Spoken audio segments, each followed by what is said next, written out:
بہت سے لوگ خرچ کرنا چاہتے ہیں، دل میں جذبہ بھی پروان چڑھتا ہے، کچا پکا ارادہ بھی کرتے ہیں،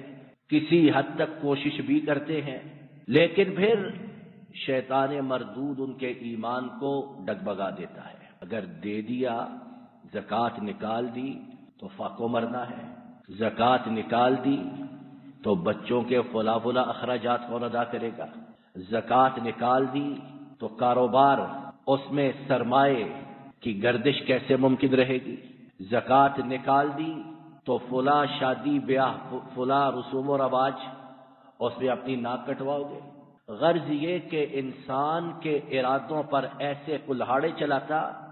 کہ بڑے بڑے ایمان کا دعویٰ کرنے والے پھسل جاتے ہیں۔ اور انسان کی یہ فطرت ہے انسان کی کہ وہ بہت اعلیٰ پائے کی گارنٹی اور ضمانت ڈھونڈتا ہے۔ یہ بینکوں والے بھی جب قرض دیتے ہیں، کمپنیز کے ساتھ جب ڈیلنگ ہوتی ہے تو وہ بھی گارنٹی مانگتے ہیں اور کہتے ہیں کوئی ایسا گارنٹر لاؤ جو تمہاری ادائیگی نہ کرنے پر اپنی بات کو پورا کر سکے۔ اور اگر لا کے دے دیا جائے تو یہ بینکوں والے دوسرے والے تجوریوں کے منہ کھول دیتے ہیں کہ انہوں نے خون چوسنا ہوتا ہے۔ میرا آپ کا یا کسی کا بھی کیا خیال ہے کہ اگر ہمیں اس زکوٰۃ کی ادائیگی، اس پر مال کے کم نہ ہونے اور اس میں بڑھوتری اور اضافے کی گارنٹی وہ شخصیت دے جن پر آسمان سے وحی نازل ہوتی، جبریل امین آتے، تو کیا ہمارے ایمان کا تقاضا یہ نہیں کہ ہم ان کی بات پر مکمل بھروسہ اور یقین کریں؟ اگر نہ کریں گے تو ہمارا اپنا ایمان خطرے میں نہیں، نہ جانے ختم ہو چکا ہو۔ صاحب نصاب ہونے کے باوجود، سال گزر جانے کے باوجود زکوٰۃ کی ادائیگی پر آمادہ نہ ہو تو پھر ہم میں سے ہر کوئی جائزہ لے کہ اس کا ایمان اس کے اندر بھی موجود ہے یا کب کا رخصت ہو چکا ہے۔ امام ترمذی نے حضرت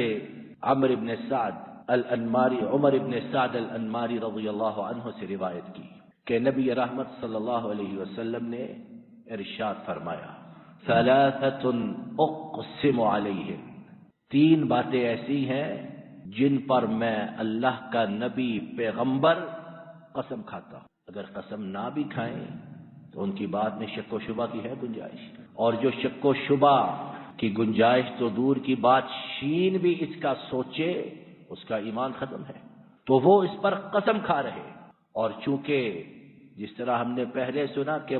مال کے معاملے میں بڑے بڑے بے ایمان ہو جاتے ہیں، مال کے معاملے میں بڑے بڑے ضمیروں والے مردہ ضمیر ہو جاتے ہیں، اور مال کے معاملے میں شیطان بڑے بڑے راسخ ایمان کا دعویٰ کرنے والوں کے قدم ہلا دیتا۔ تین باتوں کے متعلق آپ صلی اللہ علیہ وسلم نے فرمایا، اور میں سے پہلی بات، ما نقص مال من صدقہ، یہ کہ جاؤ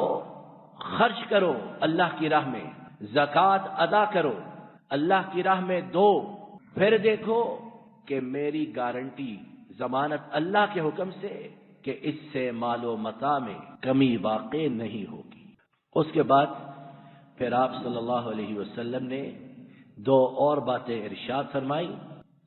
جن کے متعلق آپ صلی اللہ علیہ وسلم نے قسم اٹھائی کہ بندہ معاف کر دے تو اللہ تعالیٰ اس کی عزت میں اضافہ فرماتے ہیں، اور بندہ جتنا اللہ کے لیے تواضع اختیار کرے اللہ تعالیٰ اسے اتنا ہی بلند و بالا فرماتے ہیں۔ جو کوئی صاحب استطاعت اور زکوٰۃ دینے کا اہل اور مجاز ہے، وہ ہرگز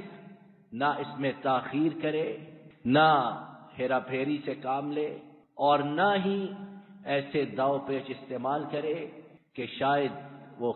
سمجھتا یا کہتا ہو کہ اللہ کو دھوکہ دے لے گا۔ یخادعون اللہ والذین آمنوا